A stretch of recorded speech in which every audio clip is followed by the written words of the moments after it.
ni pagari ni gari ni pa ni pa sa ni ri sa gari paga ni pa sa ni ri ni gari ni ri ni paga pa ni sa ri ga ga pa ni sa ri ga pa ni sa ni ga ri sa ni pa ri sa ni pagari ni sa ri ga pa ni. உங்களுக்கும் இந்த மாதிரி கண்டினியூஸா மூச்சை பிடிச்சி பாடணும்னு ஆசையா இருக்கா? அப்போ இப்போ நான் சொல்ல போற 3 எக்ஸசைஸை ட்ரை பண்ணி பாருங்க.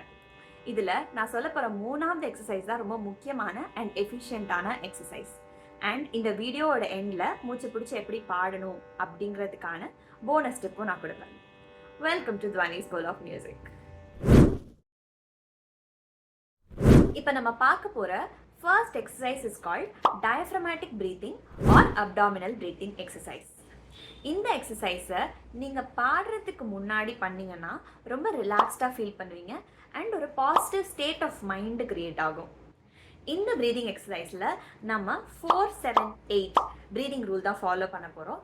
அதாவது 4 செகண்ட்ஸ்க்கு இன்ஹேல், 7 செகண்ட்ஸ்க்கு ஹோல்ட் அண்ட் 8 செகண்ட்ஸ்க்கு எக்ஸேல். இந்த எக்ஸசைஸ் பண்ணுறதுக்கு முன்னாடி தெரிஞ்சுக்க வேண்டிய 2 முக்கியமான விஷயம் இருக்குது. ஒன்று, உங்களோட பாடி போஸ்டர், அதாவது உங்களோட அப்பர் பாடி வந்து நல்லா ரிலாக்ஸ்டாக வச்சுருக்கணும். மெயினாக உங்களோட ஷோல்டர்ஸ் வந்து நல்லா ரிலாக்ஸ்டாக இருக்கணும். 2வது, இந்த அப்டாமினல் ப்ரீத்திங்கான ரொம்ப ரொம்ப முக்கியமான விஷயம் என்னென்னா, நீங்கள் மூச்சை உள்ளே இழுக்கும்போது உங்களோட வயிறு வந்து வெளியில் வரணும் அண்ட் மூச்சை வெளியே விடும்போது உங்களோட வயிறு வந்து உள்ளே போகணும். அதாவது ஒரு பலூன் ஞாபகம் வச்சுக்கோங்க. ஒரு பலூனில் நம்ம காற்று ஊதும்போது அந்த பலூன் வந்து பெருசாகுது. அதே மாதிரி அந்த பலூன்லேருந்து காற்று வெளியே போகும்போது அது வந்து ஷ்ரிங்க் ஆகிடுது. சேம் கான்செப்ட் தான் நம்ம அப்டாமினல் ப்ரீத்திங்க்கும் அப்ளை பண்ணுவோம். இப்போ நம்ம இந்த எக்ஸசைஸை ட்ரை பண்ணலாம். உங்கள் கையை வந்து வயிற்றில் வச்சுக்கோங்க. நான் இன்ஹேல் ஃபார் 4 செகண்ட்ஸ்னு சொல்லும் போது நீங்கள் 4 செகண்ட்ஸ்க்கு இன்ஹேல் பண்ணிகிட்டே இருக்கணும். So let's start. Inhale, hold,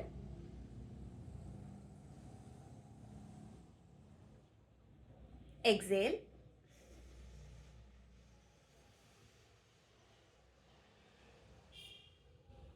okay. நீங்கள் எப்படி 4 செகண்ட்ஸ்க்கு இன்ஹேல் பண்ணிகிட்டே இருந்தீங்களோ அதே மாதிரி அந்த 4 செகண்ட்ஸில் இழுத்து வச்ச மூச்சை நம்ம 8 செகண்ட்ஸ்க்கு பொறுமையாக கொஞ்சம் கொஞ்சமாக எக்ஸேல் பண்ணணும். இந்த மாதிரி கொஞ்சம் கொஞ்சமாக நம்ம எக்ஸேல் பண்ணுறது தான் இந்த எக்ஸசைஸோட ஹோல் பாயிண்ட்டே. இப்படி பண்ண பண்ண பண்ண தான் நம்மளுக்கு பிரெத் கண்ட்ரோல் ட்ரெயின் ஆகும். ஸோ இதை வந்து நீங்கள் கண்டினியூஸாக ஒரு 5 டைம்ஸ் ட்ரை பண்ணி பாருங்கள். இந்த எக்ஸசைஸ் கொஞ்சம் ஃபன்னி அண்ட் நாட்டியான ஒரு எக்ஸசைஸ் தான். அதாவது நம்ம இன்ஹேல் பண்ணும்போது அப்டாமினல் ப்ரீத்திங் மெத்தட் படி இன்ஹேல் பண்ணிவிட்டு எக்ஸேல் பண்ணும்போது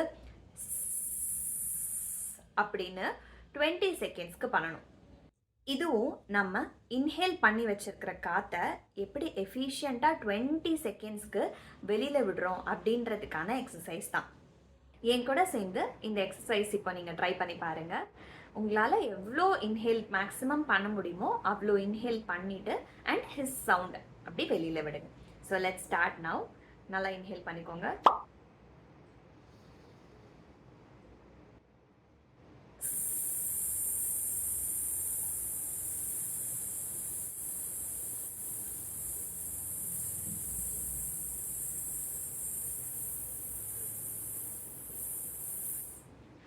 ஸோ ஸ்டார்டிங் எடுத்தோன்னே உங்களுக்கு 20 செகண்ட்ஸ் வரலனா இட்ஸ் கம்ப்ளீட்லி ஆல் ரைட். நீங்கள் ஃபஸ்ட்டு 10 செகண்ட்ஸ் ட்ரை பண்ணுங்கள், அப்புறம் 15 செகண்ட்ஸ் ட்ரை பண்ணுங்கள், அப்புறம் 20 செகண்ட்ஸ் ட்ரை பண்ணுங்கள். கிராஜுவலாக பை ப்ராக்டிஸ் உங்களோட டியூரேஷனை நீங்கள் இன்க்ரீஸ் பண்ணிக்கலாம். ஸோ இது கண்டினியூஸாக ஒரு 5 டைம்ஸ் நீங்கள் பண்ணி பாருங்கள். Third and most important exercise is vocal card closure exercise. இந்த எக்ஸசைஸ்க்கு போகிறதுக்கு முன்னாடி நம்மளோட வோக்கல் கார்ட் எப்படி ஒர்க் ஆகுது அப்படிங்கிறத ஃபஸ்ட்டு புரிஞ்சுக்கலாம். நம்ம நார்மலாக சைலண்ட்டாக இருக்கும்போது நம்மளோட வோக்கல் கார்ட்ஸ் வந்து இப்படி ஓப்பனில் இருக்கும்.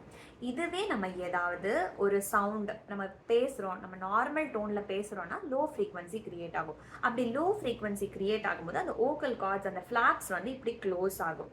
இப்படி க்ளோஸ் ஆகும்போது இங்கே ஒரு கேப் தெரியுதுல, இந்த கேப் மூலியமாக தான் அந்த ஏர் வந்து சர்க்குலேட் ஆகும். நம்ம நார்மலாக பேசும்போது நம்ம நிறைய கேப்ஸ் விட்டு பேசுகிறோன்றனால நம்மளுக்கு மூச்சு திணறாது. இதுவே நம்ம பாடும்போதும் நம்மளோட வோக்கல் கார்ட்ஸ் வந்து இப்படி இருந்துச்சுன்னா அங்கே தான் நம்மளால் மூச்சை பிடிச்சி ரொம்ப நேரத்துக்கு இழுத்து பாட முடியாது.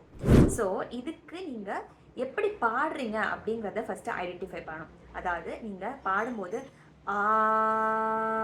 அப்படி பாடுறீங்களா, இல்லை சாஃப்டாக ஹஸ்கியாக அப்படி பாடுறீங்களா அப்படிங்கிறத தெரிஞ்சுக்கணும்.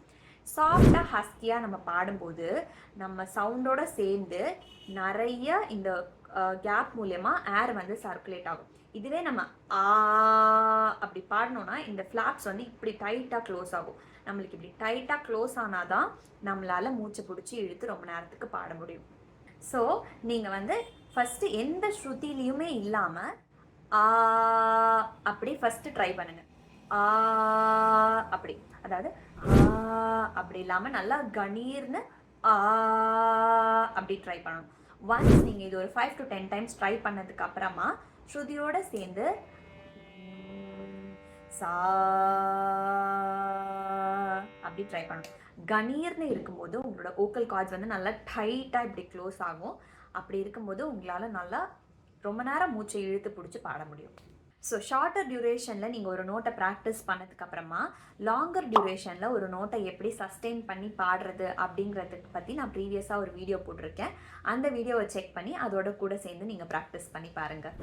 ஸோ ஃபைனலாக நம்ம போனஸ் ஸ்டெப்புக்கு வந்துட்டோம். இது என்னென்னா, ஒரு லைனை நீங்கள் கேட்கும்போது அந்த லைனில் எங்கெங்கெல்லாம் பாசஸ் அண்ட் கேப்ஸ் வருது அப்படிங்கிறத நல்லா கவனித்து கேட்கணும். அந்த பாசஸ் அண்ட் கேப்ஸில் தான் நம்ம விட்ட மூச்சை திருப்பி எடுக்க முடியும். ஸோ இப்போ நான் வந்து 2 லைன்ஸ் பாடுறேன். அந்த 2 லைன்ஸில் நான் எங்கே வந்து பாஸ் பண்ணுறேன், எங்கே மூச்சை இழுக்கிறேன் அப்படிங்கிறத நல்லா கவனிச்சு பாருங்கள். சின்ன மனசுக்கு விளங்கவில்லையே நடப்பது என்னென்ன, என்ன எண்ணியோ புரியவில்லையே நடந்தது என்னென்ன. ஓகே, இப்போ ஃபர்ஸ்ட் லைனில் ஒரு கேப் இருந்தது. அந்த இடத்துல தான் நான் வந்து மூச்சு இழுத்தேன். ஸோ சின்ன மனசுக்கு விளங்கவில்லையே நடப்பது என்னென்ன, அந்த நடப்பதுக்கு முன்னாடி எனக்கு ஒரு குட்டி கேப் கிடச்சிது. அந்த கேப்பில் தான் நான் கொஞ்சம் மூச்சை இழுத்தேன். இப்போ இதுவே நான் வந்து அங்கே கேப் விடாமல் அந்த மூச்சை இழுக்காமல் பாடியிருந்தேன்னா என்னால் அந்த லைனை ஃபினிஷே பண்ணியிருந்திருக்க முடியாது. ஸோ இந்த மாதிரி நீங்கள் ஒரு லைனையும் கேட்கும்போது எங்கெங்கே பாசஸ் இருக்குது அப்படின்றத நல்லா ஒத்து கவனித்து கேட்டிங்கன்னா உங்களுக்கும் அது நல்லாவே புரிய வரும். அண்ட் நீங்கள் ப்ராக்டிஸ் பண்ணும்போதும் உங்களுக்கு நல்லாவே தெரிய வரும். So keep practising and thanks for வாட்சிங் this video till the end.